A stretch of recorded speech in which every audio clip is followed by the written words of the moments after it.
앞으로 아마도 주요 이슈가 될 만한 게 이제 만약에 코로나19 사태가 조금 진정이 된다고 하면 아무래도 뭐 경제 문제가 아니겠습니까? 네, 지금 바로 경제 문제. 그래서 지금 이제 추경이 얼마 전에 통과가 됐죠. 네. 하지만 벌써 이제 2차 추경 문제 이야기가 나오고 있고 그다음 재난 기본소득 얘기가 계속 나오고 있는데 이 부분에 대해서는 어떻게들 생각하시는지 궁금하거든요.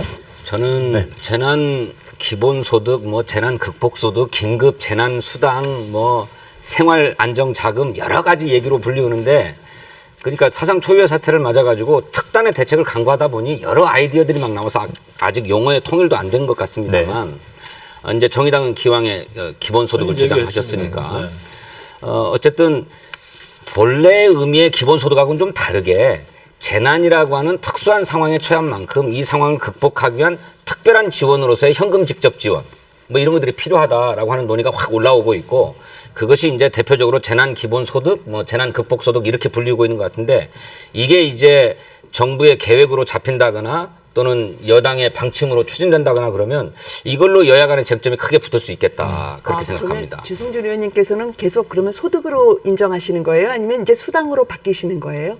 아니 저는 소득이라고 부르든 수당이라고 부르든 그건 뭐 큰 문제가 없다고 생각해요. 지금까지는 계속 소득이라는 지원이 입장이었는데 저는 개인적으로는 재난 극복 하셨죠. 소득이라고 하는 표현을 써왔습니다. 네. 그런데 수당이라고 해서 뭐 소득적 성격이 전혀 없는 건 아닙니다. 이를테면 우리 아동 수당 다 드리잖아요. 이것도 모든 7세 이하의 아동들을 둔 모든 부모들에게 일괄해서 지급합니다. 보편적으로. 근데 이걸 수당이라고 부르잖아요. 저는 다시 얘기하면 이거를 뭐 아동 기본 소득이라고 부를 수도 있는 문제거든요. 그러니까 이거는 서로 어떻게 합의하느냐에 따라서 달라지는 문제이지 뭐 용어가 소득이냐 수당이냐에 따라서 달라지는 문제는 아니라고 생각해요. 그 부분에 대해서는 생각이 근데 재정 다른데요. 건전성 문제와 관련해서 지금 쟁점이 소위 붙을 것 같아요. 여야 간에. 이게 100만 원이 됐든 50만 원이 됐든 김경수 도지사처럼 100만 원씩 전 국민에게 나눠주자. 그러면 이제 51조가 넘는 돈이 필요하거든요. 근데 지금은 각 개개인이 돈이 없어서 소비가 위축된 게 아니거든요. 사실은 돌아다닐 수가 없기 때문에 소비 활동을 하러 집 밖으로 나가기가 깨름칙하기 때문에 경제가 얼어붙은 것이거든요. 지금은 중소기업과 자영업자들에게 집중을 해줘야 됩니다. 왜냐하면 이게 곧 연쇄부도가 날 가능성이 높아요. 그러면 연쇄부도가 나고 그것은 바로 대량 실업으로 이어질 수밖에 없거든요. 사실은 지금 100만 원씩 나눠준다고 해도 온라인 쇼핑 정도의 소비가 조금 늘어나는 효과는 있을지 모르겠지만 경제가 확 살아나갔고 자영업자들이 옛날처럼 매출이 나오거나 그럴 수 있는 상황은 아니에요. 그러니까 선택과 집중을 통해서 여태까지 장사를 잘 하던 분들이 그리고 중소기업이 흑자를 내고 있었음에도 불구하고 요 몇 달을 버티지 못해서 부도가 나는 것을 집중적으로 막아줘야 되는데 그러기 위해서 만약에 51조의 재원이 마련이 된다면 그곳에 집중을 해야 되는 시기라고 저는 생각을 합니다. 그 말씀 제가 좀 듣고 드릴게요. 네, 듣고 드릴게요. 근데 소득과 수당을 말씀드렸던 이유는 자칫 총선을 앞두고 국민 여러분들께서 착시 현상을 가질 수도 있다는 생각 때문에 전해드렸어요. 왜냐하면 일관성을 갖고 지속적으로 줄 때 그게 소득이지 이거를 미국에서의 트럼프 대통령이 하는 것처럼 그렇게 저희가 소득이다라고 얘기하면 안 될 것 같아서 그냥 개인적인 의견 얘기해드려요. 왜 아동 수당은 소득이라고 안 부르고 수당이라고 부릅니까? 그러니까 수당을 지금 소득이라 다시 말씀을 하시니까 그 부분에 대해서 조금 더 정확하게 근본적인 지속적인 아니냐로 그거 큰 틀에서 봐주셨으면 좋겠고요. 그렇게 말장난하는 건 아닌 것 같고요. 저는 아까 김 후보자님 말씀하셨던 중소기업과 자영업 굉장히 중요하다고 생각합니다. 그분들이 정말 힘들거든요. 가보면 식당에 사람이 없어요.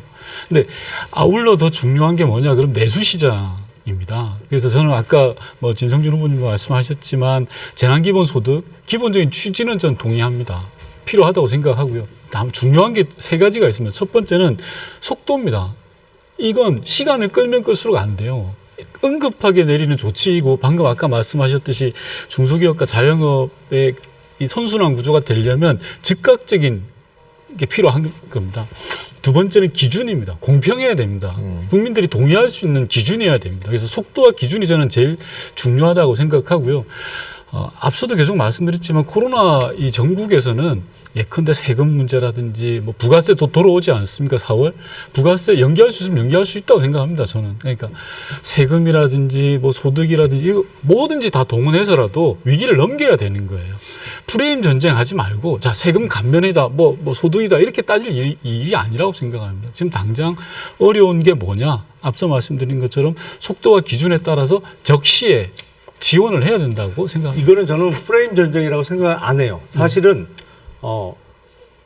재원이 무궁무진하면 재난기본소득도 100만 원씩 주고 중소기업과 자영업자에 대한 엄청난 지원도 하면 좋겠죠. 하지만 우리가 쓸 수 있는 돈은 한정돼 있을 수밖에 없습니다. 한정된 재원을 어떻게 쓸 것이냐, 이거는 정책 결정의 문제거든요. 제가 생각하기에는 지금 현금으로 100만 원씩 나눠준다? 그런 방법을 쓰려면 차라리 세금을 100만 원씩 깎아주면 더 빨라요. 그렇지 않아요. 잠시만요. 그 문제와 관련해서 당장 4월 달에 부가가치세를 1사분기 부가가치세 납부를 해야 됩니다. 그게 더 늦게 나타난다? 저는 그 말에는 동의하기가 어렵고요. 제 말은 선택과 집중이 중요하다는 얘기입니다. 이 말씀 자, 이거는 저기 그 지역마다 또 업종마다 상황이 다 다릅니다. 이렇게 일률적으로 얘기하는 건 저는 횡포라고 봐요. 자, 자영업 얘기 한번 보자고요. 지금 당장은 우선 세금 깎아주는 것보다도 손실에 대한 걱정이 훨씬 큽니다. 이건 객관적 진실이에요. 근데 세금도 자세히 들여다보면 지금 자영업의 95%가 카드 결제입니다. 과거에 그 월급쟁이들 세금 꼬박꼬박 그 유리지갑이라 그래가지고 내지만 자영업은 세제가 세액공제 안 되는 게 많잖아요. 그 과거에 현금으로 거래하던 시대의 산물이 그대로 남아있는 겁니다. 근데 요즘 자영업이 그런 시절이 다 지나가가지고 다 투명하게 돼 있어요. 근데 세제는 바뀐 게 없습니다. 그러니까 차제 고치려면 당장의 부가세 감면이 아니고 그것이 아무리 급하다 하더라도 그동안 불합리하게 되어 왔던 제도와 관행까지 개혁해 달라는 게 여기까지 요구사항에 올라가 있어요. 그래서 저는 이 재난형 어떤 그 소득이다 뭐 기본 체제다 하지만은 제가 보기에는 사회 안전망에 집중해야 된다고 보는 게 우선은 시내버스가 다 멈춥니다. 이제 개학이 계속 늦춰지고 있기 때문에 6대 도시 그 공영제가 된 데는 상관없지만 중소도시에 서민의 발이 이제 곧 묶입니다. 그래서 이 당장 연료비와 인건비가 일단 확보되지 않는 가운데 일단 중소도시에서부터 위기가 나타날 것이고 두 번째 돌봄입니다.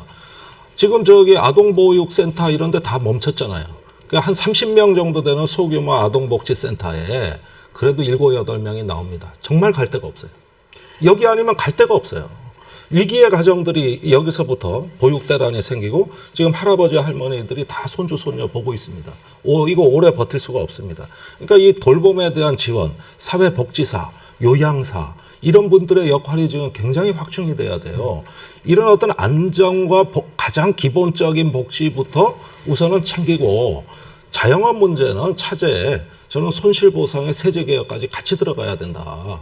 이렇게 하지 않으면 잠시 불만은 해소될지언정 지금 이 문제는 해결이 안 됩니다. 그다음에 건물주와 세입자 문제도 지방엔 이미 가불관계가 다 무너졌거든요. 네. 예, 수도권하고 상황이 달라요. 그래서 이 부분에 대해서도 착한 임대료 운동 갖고는 부족합니다.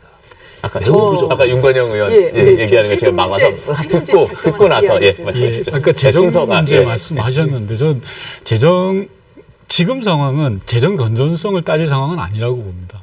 일시적인 국난이거든요. 그러면 계속 우리가 이야기했지만 코로나19 상황이라는 게 전쟁과도 같은 상황이거든요. 전쟁 중에 누가 국간 걱정을 하겠습니까? 일단은 이겨야죠. 그래서 물론 그렇다고 해서 재정을 팡팡 쓰자라는 건 아니고요. 제가 앞서 말씀드린 것처럼 기준과 속도와 기준을 정확하게 갖추자라고 했지 않습니까? 그래서 한정된 재원을 슬기롭게 써야 되는 건 맞지만 계속 미래통합당이 이야기하는 것처럼 재정 적자를 운운하면서 지금의 지원들에 대해서 일종의 발목을 잡는 건 좀 아니라고 보는 거예요. 일시적으로라도 지금은 과감하게 풀어야 될 때입니다. 그 경제를 조금 죄송스러운 말씀입니다만 단편적으로 보시는 것 같아요. 지금 올해 원래 우리 예산이 512조 2천억 원이었죠. 근데 이번에 11조 7천억 원 추경을 하면서 올해 발행하는 국채만 해도 원래 계획대로 했으면 60조인데 10조가 는 70조를 발행해야 돼요. 여기서 만약에 50조 내지 100조의 재원을 더 마련한다? 결국엔 국채를 더 발행하는 거 외에 뾰족한 방법이 없습니다. 세수를 단기간 내에 많이 늘릴 수가 없기 때문에. 문제는 뭐냐면 이런 식으로 국채를 단기간 내에 50조, 100조, 뭐 몇백 조가 더 들어갈지 모르겠습니다만 이걸 발행해 놓으면 기본적으로 원화에 대한 평가가 곤두박질 칠 수밖에 없어요. 지금도 거의 달러당 1285원까지 기준 환율이 올라갔는데 이게 1,400원이 될지 1,500원이 될지 모르는데 이거는 오히려 우리 경제에 더 큰 충격으로 다가올 가능성이 매우 높습니다. 그래서 이거 국채 발행을 너무 쉽게 생각하시면 안 돼요. 아니 그렇지 않고요. 국제 기구들도 말씀하세요. 예. 그러니까 11.7조의 이제 추경이 통과가 됐죠. 이러한 위기 상황에는 모두가 힘을 합쳐야 된다는 데는 전 동의를 합니다. 다만 그 11.7조라는 게 제대로 단비처럼 정말 필요한 곳에 그게 들어가고 있는가는 정말 따져야 된다고 생각을 합니다.